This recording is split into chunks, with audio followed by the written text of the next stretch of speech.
vores oplysning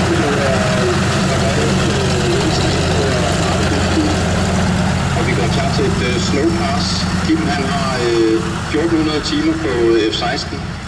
Det er B-flight, og så har vi en C-flight, som er vores troppetransporter. Men vi skal gøre vores bedste til at